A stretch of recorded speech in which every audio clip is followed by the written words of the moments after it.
In today's video, I am going to teach you how to pin a website from Google Chrome to the taskbar on Windows 10.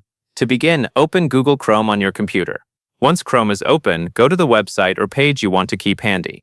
This can be something you use often, like a calendar, email inbox, music player, or work dashboard. The key is to have the tab open before you try to pin it. Next, look at the tab at the top of the Chrome window that you want to pin. Move your mouse over that tab, then right-click on it. This will open a small menu with several tab options. From that menu, click Pin.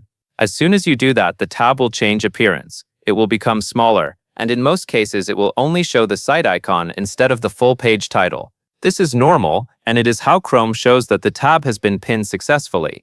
After the tab is pinned, you will be able to see it on the upper left side of the tab bar. That is where pinned tabs stay in Chrome. They remain separated from your regular tabs in a compact format, which makes them easy to spot.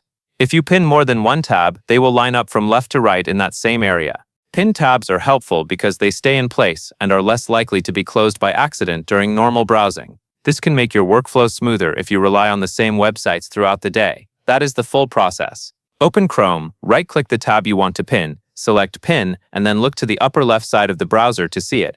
Once you do it one time, it becomes very easy to repeat whenever you need it. That covers everything you need to know.